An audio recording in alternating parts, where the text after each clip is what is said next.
Welcome to Kalpavriksha academy KVR school. Intermediate first year chemistry సబ్జెక్టుకి సంబంధించి S block elements అనేటటువంటి చాప్టర్లో వెరీ షార్ట్ ఆన్సర్స్కి సంబంధించిన వీడియోస్ నేను ఒక 3 చేశాను. ఇవాళ మరొక వీడియోలో మరికొన్ని వెరీ షార్ట్ ఆన్సర్స్ ఇవాళ నేను డిస్కస్ చేయబోతున్నాను. అందులో ఫస్ట్ క్వశ్చన్ చూసుకుంటే, give an account of the properties of washing soda. Washing soda యొక్క ధర్మాలు రాయండి అనేది క్వశ్చన్. ఈ వాషింగ్ సోడా యొక్క సైంటిఫిక్ నేమ్, కెమికల్ నేమ్ వచ్చి sodium carbonate. So common name వచ్చి మనకి వాషింగ్ సోడా. దీని ప్రాపర్టీస్ ఏంటో ఒకసారి మనం చూద్దాం. ఫస్ట్ పాయింట్ తీసుకుంటే, sodium carbonate is a white crystalline solid. Sodium carbonate అనేది ఒక తెల్లని స్ఫటికాకార ఘన పదార్థము. Second point, which exist as decahydrate. ఇది డెకాహైడ్రేట్గా ఇది ఎగ్జిస్ట్ అయి ఉంటుంది. డెకాహైడ్రేట్ అంటే 10 వాటర్ మాలిక్యూల్స్ని కలిగి ఉంటుంది అనే అర్థం. సో దీని ఫార్ములాని మనం Na2CO3 డెకాహైడ్రేట్ కాబట్టి 10H2O. Na2CO3 10H2Oగా దీన్ని మనం ఫార్ములాని రాయాల్సి ఉంటుంది.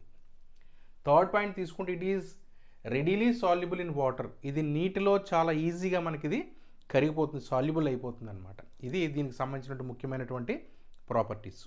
అయితే ఈ సోడియం కార్బోనేట్ని కనుక మనం 373 కెల్విన్స్ అంటే లెస్ దాన్ 373 కెల్విన్స్ కంటే అంటే తక్కువ ఉష్ణోగ్రతకు దగ్గర కనుక మనం వేడి చేస్తే, సో దీంట్లో ఉన్నటువంటి వాటర్ మాలిక్యూల్స్ని అది లాస్ అవుతుంది అనమాట, కోల్పోతుంది. ఒక 9 వాటర్ మాలిక్యూల్స్ని కోల్పోయి మోనోహైడ్రేట్గా మారిపోతుంది అనమాట.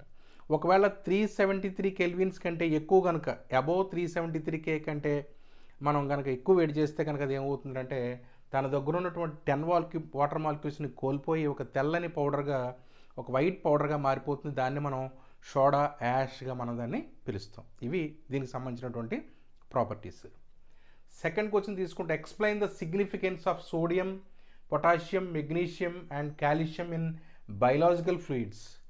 జీవశాస్త్ర ప్రవాహికల్లో సోడియము, పొటాషియము, మెగ్నీషియం, కాల్షియంల యొక్క పాత్ర, దీని యొక్క సిగ్నిఫికెన్స్ ఏంటనేది, ప్రాముఖ్యత ఏంటనేది క్వశ్చన్. అయితే దీనికి సంబంధించిన ఆన్సర్ మనం సోడియంని, పొటాషియంని విడివిడిగా మన సబ్ టైటిల్ పెట్టి దానికి సంబంధించిన పాయింట్స్ని మనం రాయాల్సి ఉంటుంది. అయితే సోడియంకి సంబంధించిన పాయింట్స్ ఒకసారి మనం చూస్తే, ఏ typical 70 kg man contains 90 grams of sodium. ఒక 70 kg కలిగిన ఒక వ్యక్తి తన దేహంలో 90 గ్రాముల సోడియంని కలిగి ఉంటారు అనేది ప్రధానమైనటువంటి పాయింట్గా మనం దీన్ని గుర్తుపెట్టుకోవాలి.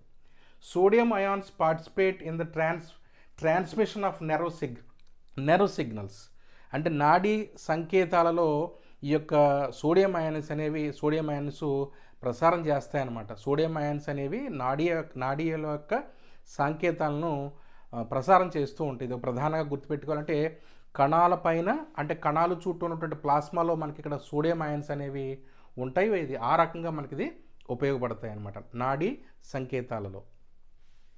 నెక్స్ట్ పాయింట్ తీసుకుంటే, in regulating the flow of water across cell membrane. అంటే కణాలలోనికి వెళ్ళేటువంటి ప్రవహించేటటువంటి నీటిని యొక్క నియంత్రణ, కంట్రోల్ అనేది దేని చేతిలో ఉంటుంది అంటే మనకి సోడియం అయాన్స్ అనేవి తీసుకుంటుంది అనమాట, రెగ్యులేట్ చేస్తూ ఉంటుంది అనమాట దానికి, కణాల దగ్గరికి వెళ్ళేటటువంటి నీటి యొక్క ప్రవాహాన్ని. ఇది ఒక ప్రధానమైనటువంటి పాయింట్.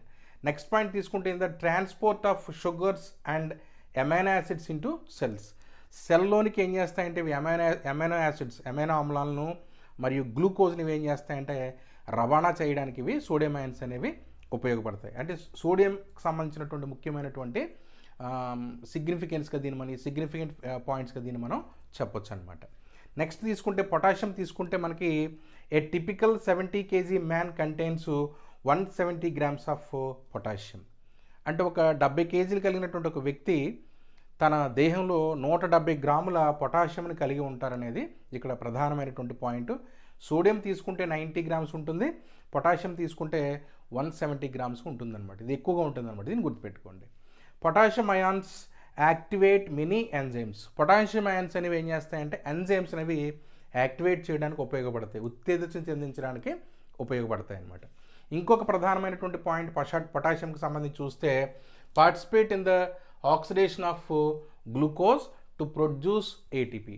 గ్లూకోజ్ను ఆక్సీకరణం చేయడంలో పొటాషియం అనేది ఉపయోగపడుతుంది. అలాగే మనకి ఏటీపీని కూడా మనకు అది ప్రొడ్యూస్ చేస్తుంది అనమాట. ఓకే. నెక్స్ట్ పాయింట్ తీసుకుంటే in the transmission of nerve signals, నాడీ సంకేతాలలో ఇది కూడా మనకి పొటాషియం కూడా ప్రధానమైనటువంటి పాత్రని కలిగి ఉంటుందన్నమాట. నెక్స్ట్ కాల్షియం కనుక మనం తీసుకుంటే an adult body contains 1200 grams of calcium. ఒక యుక్త వయసు మనిషిలో మనకి ఎంతవరకు ఉండొచ్చు అంటే మనకి ఈ కాల్షియం అనేది 1200 గ్రామ్స్ అని 1200 గ్రాముల కాల్షియం అనేది ఉంటుందన్నమాట. The daily requirement in the human body has been estimated to be 200 to 300 milligrams of calcium. Daily requirement, ఒక దైనందిన కార్యక్రమాలకి కావాల్సినటువంటి ఆ దేహానికి కావాల్సినటువంటి కాల్షియం యొక్క పరిమాణం ఎంత అంటే 200 నుంచి 300 మిల్లీగ్రామ్స్ అనమాట ఫర్ డే మనం తీసుకుంటే. అలాగే about 99% of body calcium present in bones and teeth అనమాట. మనకి దేహంలో మనకి ఎంతవరకు మనకి కాల్షియం అనేది 99% కాల్షియం ఎక్కడ ఉంటుందంటే మనకి ఎముకల్లోనూ మరియు దంతాల్లోనూ, బోన్స్లోను, టీత్లోను మనకి ఉంటుందన్నమాట. ఇది ఒక ప్రధానమైన పాయింట్, ఇది కూడా మీరు గుర్తుపెట్టుకోవాలి.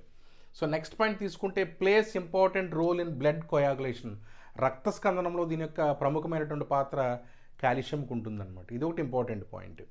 తర్వాత మెగ్నీషియం కనుక మనం తీసుకుంటే దీని యొక్క ఇంపార్టెన్స్ ఒకసారి తీసుకుంటే an adult body contains about 25 grams of magnesium. అంటే 25 గ్రాముల మెగ్నీషియంని ఒక మనిషి కలిగి ఉంటాడనేది, ఒక యుక్త వయసు మనిషి కలిగి ఉంటాడనేది ఒక పాయింట్గా దీన్ని మనం గుర్తుపెట్టుకోవాలి.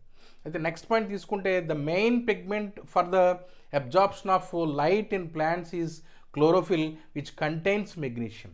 అంటే మనకి సూర్యుడి నుంచి వచ్చేటటువంటి కాంతిని మనకి మొక్కలో ఉన్నటువంటి క్లోరోఫిల్ అనేటటువంటి ఒక భాగం అది ఏం చేస్తుందంటే శోషించుకుంటుంది.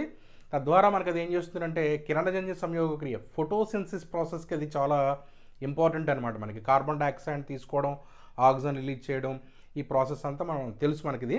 సో అక్కడ ఈ క్లోరోఫిల్ అనేది ప్రముఖమైన పాత్ర కలిగి ఉంటే, ఈ క్లోరోఫిల్లో ఉండేటటువంటి ఏం కలిగి ఉంటుందంటే మెగ్నీషియం అని కలిగి ఉంటుందన్నమాట. అంటే ఈ పత్రహరితము లేకపోతే ఈ యొక్క క్లోరోఫిల్ అనేది అలా ఉండడానికి, గ్రీన్ కలర్లో ఉండడానికి కారణం ఏంటంటే మెగ్నీషియం అని మనం చెప్పొచ్చు. చాలా ప్రధానమైనటువంటి పాయింట్ ఇది.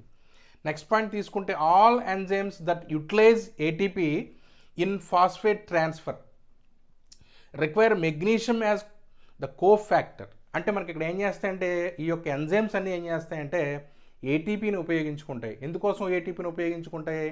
ఎంజైమ్స్ అన్నీ కూడా ఫాస్ఫేట్ ట్రాన్స్ఫర్ కోసం ఉపయోగించుకుంటాయి అనమాట. ఈ ఫాస్ఫేట్ ట్రాన్స్ఫర్లో ఎంజైమ్స్ అన్ని ఏటీపీని ఉపయోగించుకునే క్రమంలో ఈ ఎంజైమ్స్కి ఈ మెగ్నీషియం అనేది ఎలా పనిచేస్తుంది అంటే కో ఫ్యాక్టర్గా పనిచేస్తుంది అనమాట. అంత ఇంపార్టెన్స్ మెగ్నీషియంకి ఉంది. ఇవి ఈ యొక్క బయలాజికల్ ఫ్లూయిడ్స్లో సోడియము, అలాగే పొటాషియము, కాల్షియము, మెగ్నీషియం యొక్క సిగ్నిఫికెన్స్గా మనం చెప్పొచ్చు అనమాట. Thank you.